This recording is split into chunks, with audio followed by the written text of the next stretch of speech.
In absence learning. iLearn portal at CAB. Hello and नमस्ते।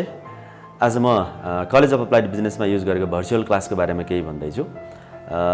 कक्षाभित्र बसेर traditional वेमा जुन टिचिङ लर्निङ प्रोसेस हुन्छ त्यसलाई अपग्रेड गर्दै कलेज अफ अप्लाइड बिजनेसले इन्फर्मेसन टेक्नोलोजीलाई एडप्ट गर्दै भर्चुअल क्लास युज गरेको छ। यसको मुख्य फाइदा भनेको असाइनमेन्टको कुराहरू भयो, आफूले मिस गरेको क्लासहरूको मटेरियलहरू भयो, प्लस क्लासभन्दा बाहिर बसेर कुनै टेस्टहरू दिने, कुनै एक्जामिनेसनहरू दिने, त्यसको लागि बेनिफिसियल हुन्छ from the side of student and from the side of college.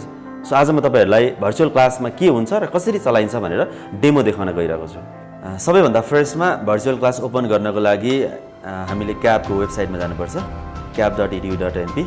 Powerful communication medium for friends and teachers. यसको लेफ्ट ह्यान्ड साइड बटममा iLearn को लिङ्क छ, त्यहाँ क्लिक गरेपछि युजर नेम र पासवर्ड फिलअप गर्ने ठाउँ आउँछ।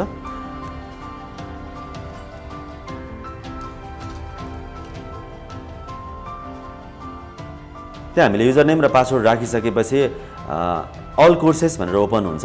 त्यसमा आफूलाई असाइन गरेको, आफूलाई एक्सेस दिएको कोर्सहरू ओपन हुन्छ। त्यस पछाडि कुन चाहिँ कोर्समा जाने हो त्यहाँ क्लिक गर्ने। इन्टरफेसमा दुईवटा प्लेटफर्म ओपन हुन्छ, एउटा रिसोर्सेस, अर्को चाहिँ एक्टिभिटिज।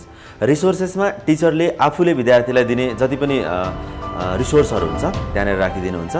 एक्टिभिटिजमा टेस्टदेखि लिएर असाइनमेन्टदेखि लिएर होमवर्कको कुराहरू सबै एक्टिभिटिजमा अपलोड गरिदिनुहुन्छ, जसलाई विद्यार्थीले घरमा बसेर डाउनलोड गर्ने, घरमा बसेर असाइनमेन्ट सबमिट गर्ने, घरमा बसेर क्विजहरू, टेस्टहरू एटेम्प गर्ने काम गर्न सकिन्छ।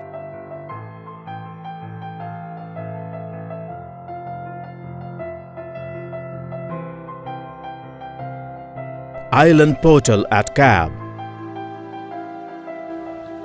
I'm sure that you all will enjoy the virtual class.